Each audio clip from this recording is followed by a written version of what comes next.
Today in Genesis chapter 46, I want to look at verses 31 through 34. We'll finish up this chapter. And Joseph really protects the family here, even though I don't think they're really realizing what's happening at the moment. It says in verse 31, "And Joseph said to his brothers and to his father's entire family, I will go to Pharaoh and tell him, my brothers and my father's entire family have come to me from the land of Canaan. These men are shepherds and they raise livestock. They have brought with them their flocks and herds and everything they own. Then he said, when Pharaoh calls for you and asks about your occupation, you must tell him, we, your servants, have raised livestock all our lives, as our ancestors have always done. And when you tell him this, he will let you live here in the region of Goshen, for the Egyptians despise shepherds."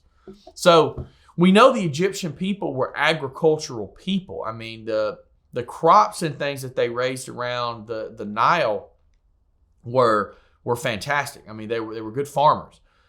But they despised shepherds. And why? Why would they despise shepherds?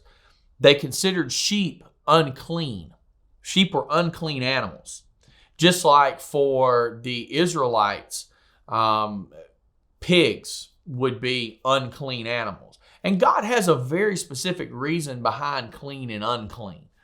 He told the Israelites the things not to eat, the things that he considered unclean, were things that were oftentimes, if not cooked and done just right, they could cause great illness, all kind of parasites and things. You know, pork is a meat that has to be taken care of, cooked very well. Also, they were filthy animals themselves.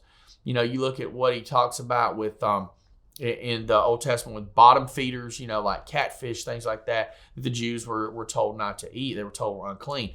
Well, for the Egyptians, they had picked sheep as being unclean. Now, to me, there's no real reason behind sheep like there was for, say, pork or shellfish or some of the other things the Israelites were told not to eat.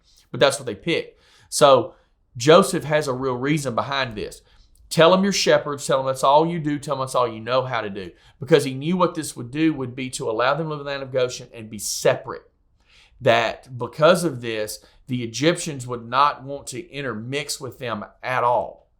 It would protect them. Remember, Joseph, he's been in this Egyptian culture now for decades, right? And he's been able to stand up to it. He's lived in the city. He's been a part of the palace. He's been just totally inundated with this culture, and yet he's been able to maintain himself as separate and maintain his relationship with God and kept his purity in that fashion. But he knew that the rest of the family probably would not be able to do this. So he's protecting them. And I think this is definitely divinely guided by God.